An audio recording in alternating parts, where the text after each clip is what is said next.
I'm a storyteller, and I tell stories that are, well, as someone once put it, rosenesque. You can't just be normal and boring. You can't really define it. It's magic. It's crazy. But you know it when you see it.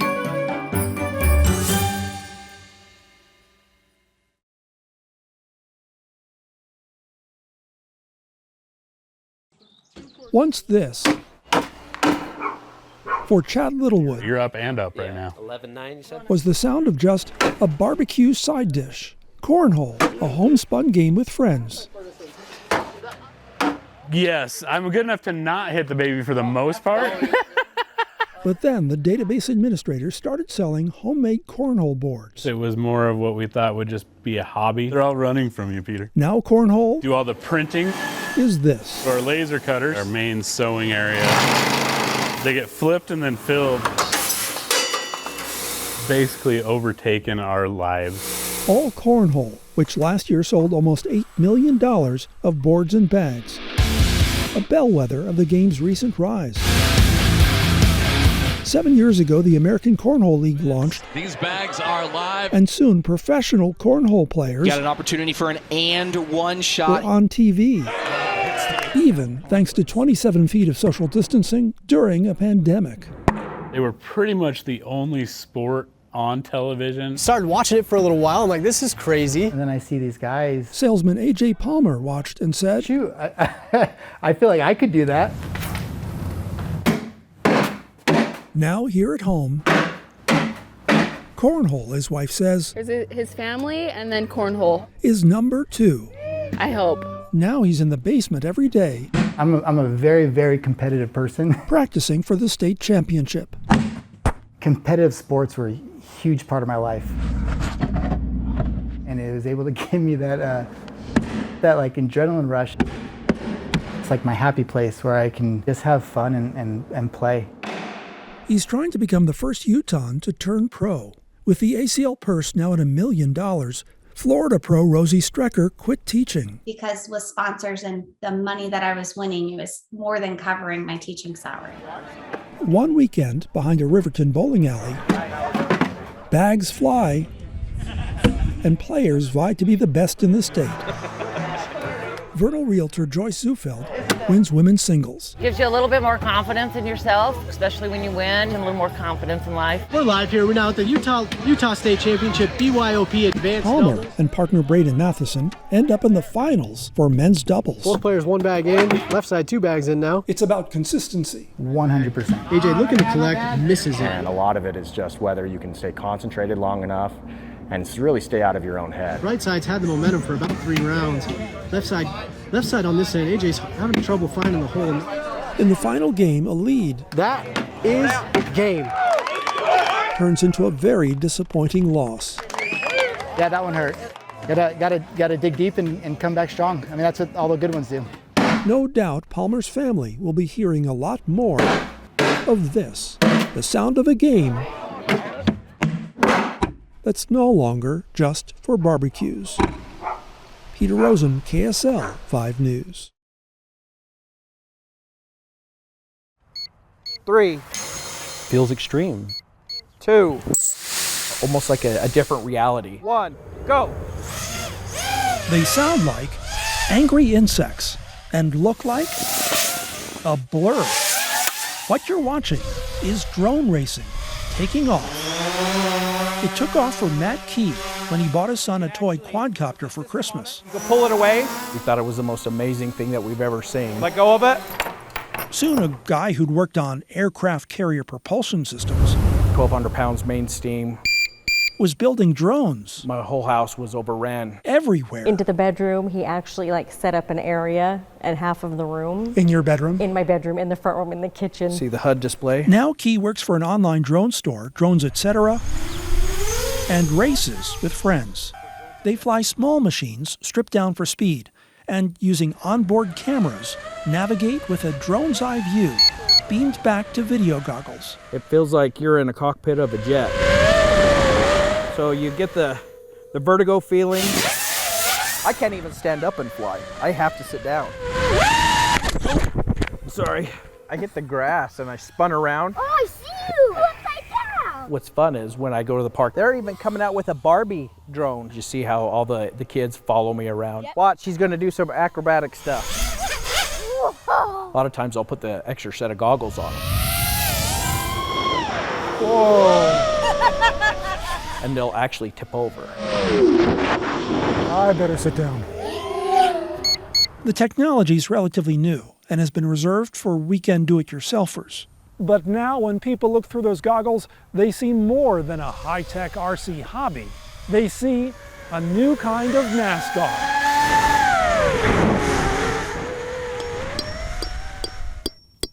I fly every day. Christian Peterson's a stay-at-home dad. See that, Peter? We kind of turn our noses up at that kind of stuff. I'm all ready. But on the racing circuit, 3, 2, 1, go! Very immersive. He's FPV Provo. And me looking at myself. FPV as in first-person view. And it'd take you a second to realize, oh, that's me.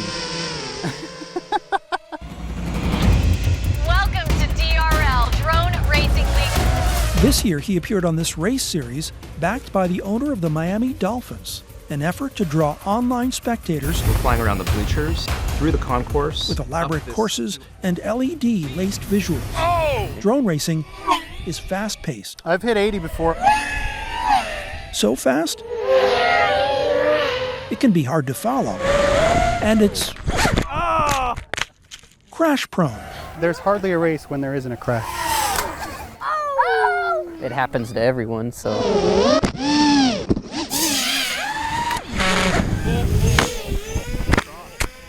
Some people gain weight when they start flying FPV.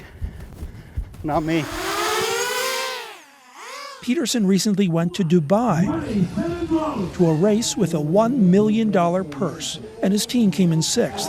First place went to a 15-year-old. These guys are not 15.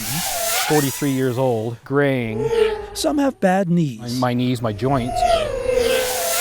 But they can still compete. And I almost feel like I'm exploring within my own body still. Diving the cliffs over there. And perhaps that's part of the appeal. You get nervous and excited and the adrenaline gets pumping. You can go anywhere. And anywhere the FAA will let you. To be 43. It feels like we're on the edge. And still defy gravity. This is an extreme sport for people who can't do extreme sports. Yeah, I would say it is. If you put those goggles on, every care in the world goes away. It makes them happy, and that's really important. It makes them really happy. Oh, yeah. Peter Rosen, KSL 5 News. Provide the reagents. University of Utah junior James Tran has 2 career options. I've never done it with this reaction. He takes classes like organic chemistry so he can be a doctor. And he spends hours in front of a computer, so maybe instead he can be a professional esports player. You can guess which one his dad, Dr. Tran, prefers. I bet I know what his parents think about that. The thing I want to emphasize is that you should be working with your team. Here, James, with an E, is James with a Y. And you have to be able to expect more of your team or you can't win. And captain of the university's League of Legends team. I would sneak downstairs to play video games like 3 a.m., 4 a.m. He discovered the game at 14. And my dad would catch me and he would just yell at me. And 2 years ago, when Utah became the first Power 5 school to offer varsity esports, Tran won a scholarship, a modest one, to represent the school.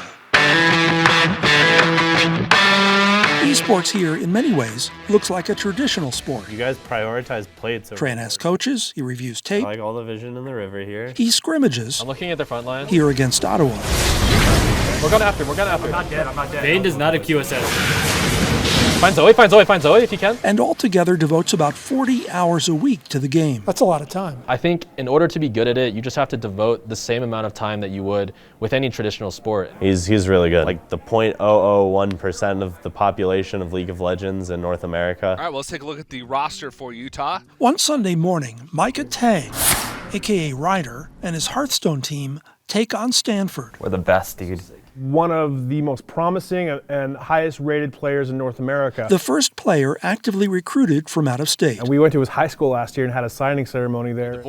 Still, the only spectator in sight. You get nervous when you watch? Is a nervous coach. Yeah, especially when it's really close like this. But here is what you don't see. The 4,000 to 5,000 spectators watching the game online. You guys have only lost a single match. And compared to the potential esports audience, that's nothing. There are 2 billion gamers on Earth. There are 126 million esports enthusiasts. Director of Esports, AJ Dimmick. The 2014 League of Legends final produced a bigger audience than the NBA Finals did. Says the program should be under, not the School of Engineering as it is, but athletics and the NCAA. There goes a calling, level 6. James is exhausted and snared. He used his 2 years ago, the U's Crimson Gaming Club, including James, challenged BYU in League of Legends. Hundreds of people came. It was a turning point for campus esports. 10,000, 15,000 viewers online. And a turning point for James Tran's father, who was there. It seems like he was really strict, like stereotypical Asian father. And all of a sudden, he just had a change of heart. Thought differently after the BYU game. After that, Dr. Tran encouraged his son to play. Every day I'm doing homework, he'll just come into my room and just be like, James, why aren't you practicing? So you could have guessed his dad's opinion of a career in esports. You're okay if he goes pro? Yes. But you might have been wrong. J4. I'm taking. Chase. I'm gonna see how high I can get on the ranking ladder. Okay. James Tran fights to turn pro. Let him play and let him enjoy his life. And he's not, his dad says. I feel like we can win this. Just playing games. Back up. Peter Rosen, KSL 5 News. I'm not dead. He's done. He caged us. Ever since the University of Utah started an esports program 2 years ago, something's been missing from the picture. To date, we have a co-ed sport with no girls on it. That's been a problem. A co-ed esport with no co-eds. Oh, such a good hand. Like Janessa Fenichetti, grad student, gamer, streamer. I started young. Close to half of people who play video games are female. Growing up playing games with my brother. But not in competitive play.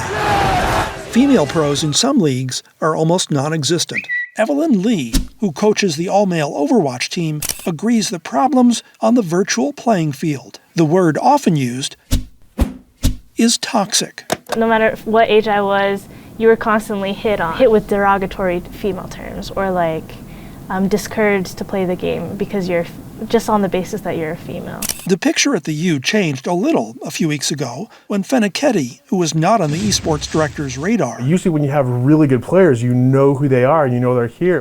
They posted tryouts. Tried out for the Hearthstone team. I didn't think much of it. I just wanted to get involved. And became a first. She is the first female student athlete to participate in our esports program. But one is hardly enough for Dimmick and others who think esports belongs under the NCAA. That would bring Title IX, federal rules against gender discrimination, into play. Title IX concerns that it would go into the tabulation of male to female scholarships for all the sports. To most people, that is an obstacle to overcome. In my point of view, it's an opportunity. I play the game. In the meantime, Lee says sometimes online, she hides her gender. If I'm not playing with friends, I typically don't talk ever in the game to my teammates. So now I'm just trying to figure out how to clear the minions. And Lee and Fenichetti say they try to ignore all the toxic talk. You have to push through the harassment and prove yourself to be better. Typically, just ignore it, move on, and focus on the game. And just play the game. Peter Rosen, KSL 5 News.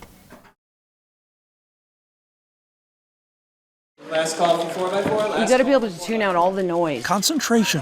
Takes a little concentration. Yes. And fractions of a second. It's just you and the clock. This isn't his best event. He doesn't practice it. He's really fast in the 2x2. That's what it takes for Jennifer Pesci's kids to find their place. I'm getting first and second place. In the world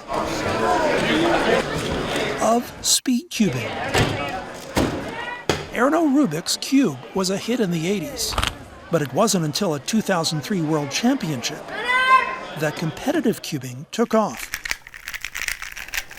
Pesci started hearing it. I'm used to it. When Claire brought home a cube from school, and Eric picked it up. I wanted to get faster. He's constantly cubing. We'll be walking, crossing the street, and he's looking down like this. I'm like, you can't do that. Scube, Megaminx. Cubing. 3x3 one-handed. isn't what it used to be. There are people that solve it blindfolded. There are speed cubing stars. Felix Zemdegs, Lucas Etter, Jaden McNeil. Do you watch their YouTube channels? Yeah, I do. A lot. Yeah. But even a high school student I am 20th in the world, tied for 20th, I guess. can earn a spot in the record books. And everybody kind of knows who the players are in each category. Isaac Myers is fast at the racetrack, Yeah, I drag race at Rocky Mountain Raceway. but faster with a 3x3. I've been able to solve one in 7.22 seconds. And solving this puzzle 2 by 2. That's his best event. takes Eric Pesci He'll kind of breathe like that. about this long, Bam!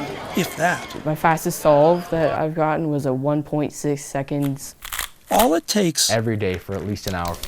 is practice R, U, R prime, U prime, R prime, F prime. memorizing algorithms. L, U prime. Algorithms are set patterns. R prime. Lots of algorithms. How many algorithms do you know? Probably like 15. I know about 120 algorithms. 300 to 400.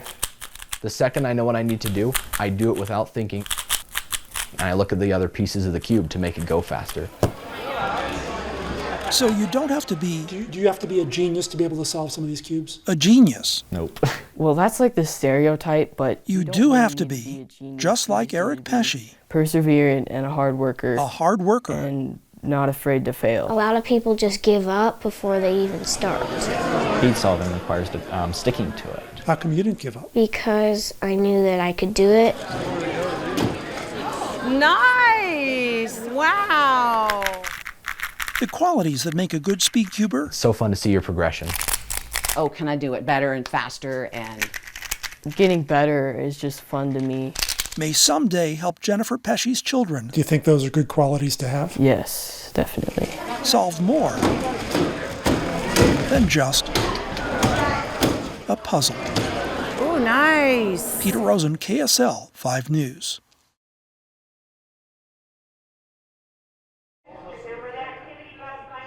Wayne High Schools waited for this Look what we're doing right now. for 100 years. This is history. Chapter 5. So Brothers Ethan and Ryan Lee say it seems Yes, it does. like they've been waiting almost that long. It's been a long time. Who will give? I will. Who will give? For Wayne High's first football team in a century. Say it. Hit. Coach Rick McCartney came to Wayne County to retire. Drive through that, drive through that. You got to be strong. Hold your ground. This doesn't look like retirement. Instead, No, it does not. He is not retired. he started a junior high football program. It is about providing opportunities, keeping these youth in front of us. But efforts to form a team in the high school were blocked. Where are you at? Last season, Ethan and Ryan ended up moving to a high school 75 miles away. We lived in a little trailer. In the Baptist church parking lot in a trailer. Just so they could play football. It's been especially hard to get the ball in play because of this. Around here, Badgers play a different ball game. This is a baseball town. Wayne High's baseball team, which also plays in the fall, in a dozen years has won 5 state titles under Coach Scott Ellett. In my opinion, I see a whole community.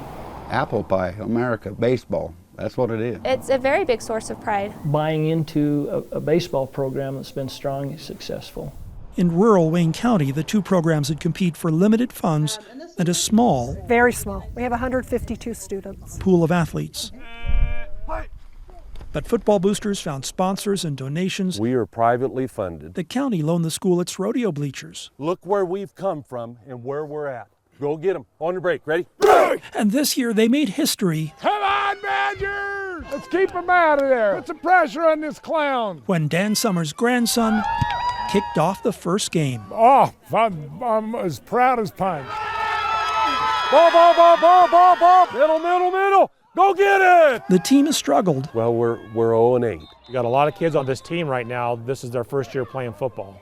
They've never played before. We started this year with the majority of our kids not quite sure what a first down was.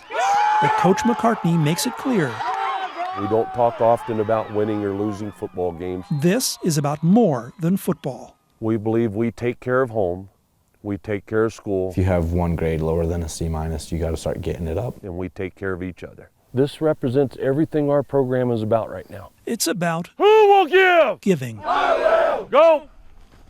A few days ago, the team raised pledge money for a player's father stricken with cancer. Who will give? By sprinting in full gear at the end of practice for 20 minutes. Push, push, push. I think a lot of kids raise a lot of money for the family. Run out of yourself, not time. Really amazing to watch those boys push that hard. Finish what you started. Football aside, if they're successful and they pursue those three things in their life, we have success on the field. We know life does not begin and end at the edge of that grass, but it grows on this grass. 2, 1, done. This, the Lee brothers say, yes! Yes! has been something worth waiting for. Peter Rosen, KSL 5 News.